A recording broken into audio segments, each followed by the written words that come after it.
नमस्कार, मैं हूं आपके साथ अभिषेक पुंडीर। 19 अप्रैल से देश में चुनाव चल रहा है, लेकिन लोगों में वो जो उत्साह था वो ठंडा पड़ा था। लोकसभा चुनाव में उस वक्त गर्मी बरस पड़ी जब दिल्ली के मुख्यमंत्री अरविंद केजरीवाल ने कह दिया कि 4 जून को जैसे ही मोदी सत्ता संभालेंगे उसके अगले 2 महीने के भीतर देश के सबसे बड़े सूबे के सबसे ताकतवर नेता योगी आदित्यनाथ को उनकी कुर्सी से खदेड़ दिया जाएगा। वैसे तो यह बयान महज एक जुमला था, मीडिया की हेडलाइन में आने का एक तरीका भर था, लेकिन इस बयान के बाद बीजेपी के आलाकमान की सांसें उखड़ गई, बैठकें होने लगी और खुद देश के गृह मंत्री अमित शाह को सामने आना पड़ा और कहना पड़ा कि तीसरा टर्म खुद प्रधानमंत्री मोदी ही पूरा करेंगे। इसमें संकोच करने जैसी कोई बात नहीं, लेकिन धुआं उठा है तो चिंगारी भी कहीं ना कहीं होगी जरूर। और चिंगारी इसलिए कह रहे हैं क्योंकि मोदी के उत्तराधिकारी के तौर पर अगर नजर दौड़ाई जाती है तो 2 ही नाम सामने आते हैं। पहला है गृह मंत्री अमित शाह का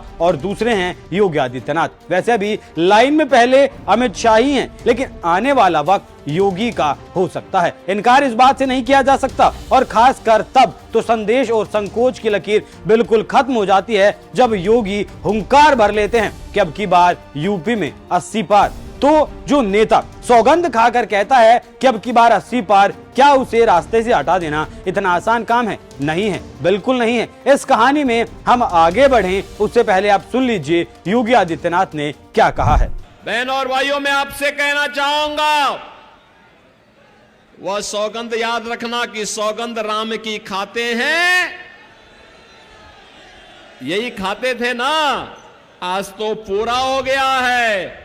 अब भारत के निर्माण के लिए, नए भारत के लिए, आत्मनिर्भर भारत के लिए, विकसित भारत के लिए मोदी जी के नेतृत्व में जो संकल्प पूरा देश ले रहा है, उस संकल्प के साथ जुड़ने का अवसर आ गया है।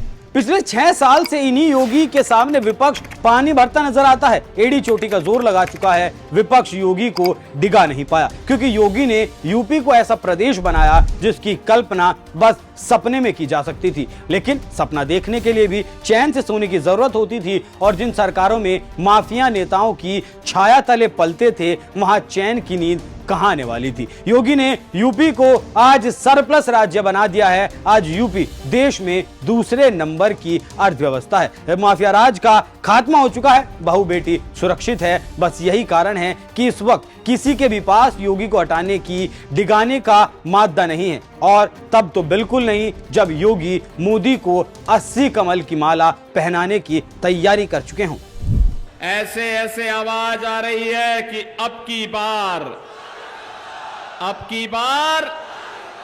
400 पार, और झिझक के अंदर आपका उत्साह दिखाता है कि उत्तर प्रदेश का वह संकल्प पूरा होने वाला जो हमने मोदी जी को कहा है कि 80 लोकसभा सीट पर 80 कमल खिलेंगे, और 80 कमल के उत्तर प्रदेश की माला मोदी जी के गले में पड़ेगी।